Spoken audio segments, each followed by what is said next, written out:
विजय ग्रोवर जी, ये जो अभी कार्तिक जो कह रहे हैं कि स्टैटिस्टिकली जो बात बताने की कोशिश कर रहे थे,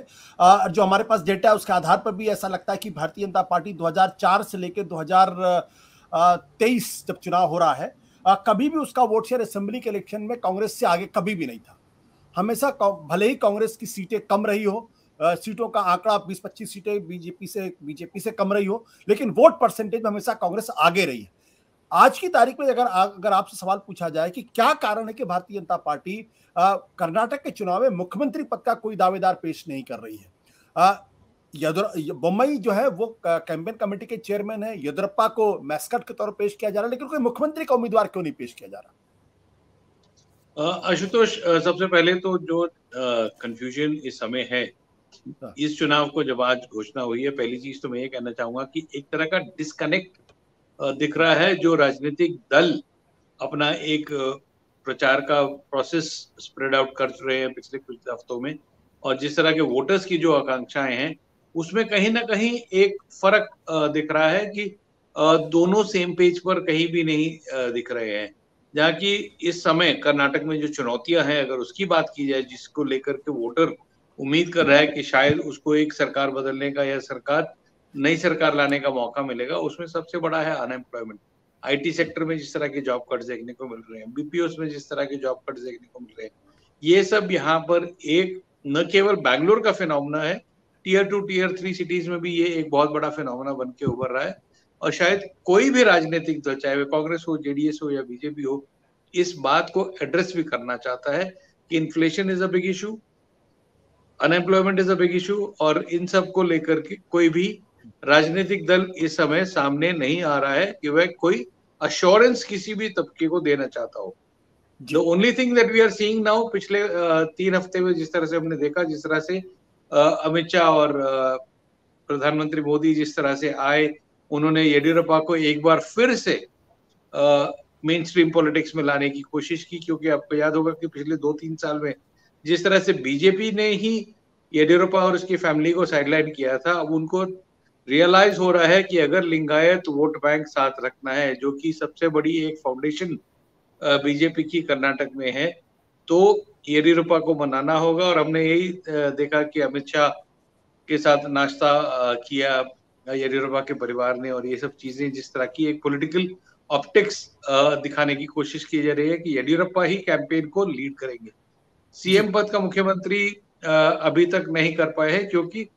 जब, और हमने खास करके अमित शाह की जो सैटरडे की मीटिंग के बाद जब वे वापस गए हैं, उसके बाद से जिस तरह के कुछ स्वर पार्टी के अंदर दिख रहे हैं,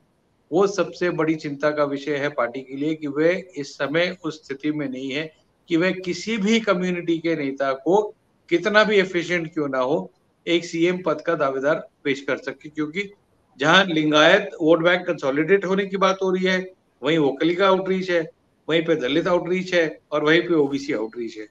तो ऐसे में बीजेपी साफ तौर से किसी भी एक तबके को, किसी भी एक कास्ट को ये संदेश नहीं देना चाहती है कि वह उनके साथ खड़ी है। कोशिश यही जा रही है कि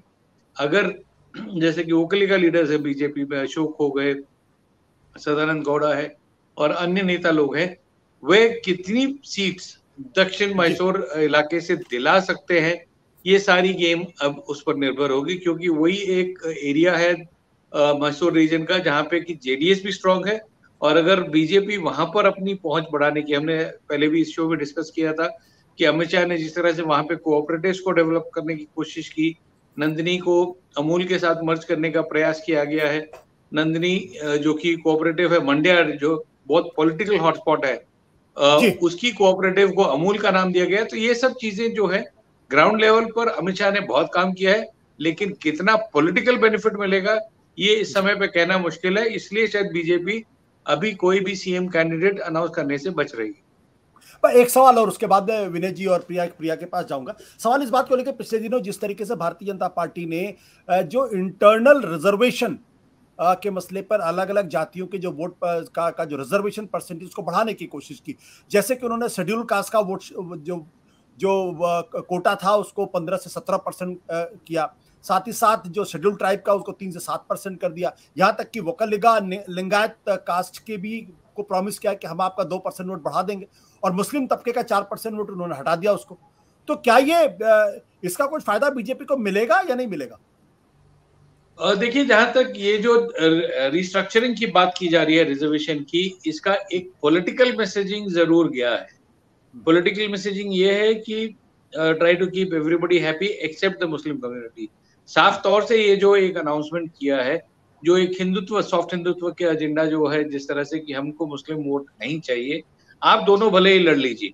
और ये हुआ भी, क्योंकि जिस दिन ये अनाउंसमेंट हुआ था कि मुस्लिम वोट 4% का जो रिजर्वेशन था वे कट के वो इकोनॉमिक वीकर सेक्शन में डाला गया, तो अगले दिन ही एच.डी. कुमारस्वामी भी खड़े हो गए कि हम आएंगे तो हम इसको रिस्टोर करेंगे। और कांग्रेस ने भी वही घोषणा की कि अगर हम आएंगे तो हम इसको रिस्टोर करेंगे। तो साफ तौर से एक सॉफ्ट हिंदू मुस्लिम डिवाइड जो बीजेपी के बेनिफिट में रहता है, वो कहीं ना कहीं इस बार भी ये दिख रहा था इस पूरे मामले में। लेकिन वोकलिगास कितने खुश होंगे एडिशनल 2% में, लिंगायत कितने खुश होंगे, या ओबीसी कितने नाराज हैं? हमने देखा कि बंजारा कम्युनिटी ने जिस तरह से पत्थरबाजी की येडियुरप्पा के घर पे, वो भी एक मैसेजिंग थी कि हर तबका खुश नहीं हो सकता, भले ही आप रिजर्वेशन जितनी भी मर्जी बढ़ा दीजिए या घटा दीजिए। सत्य हिंदी का ऐप डाउनलोड करें गूगल प्ले स्टोर पर।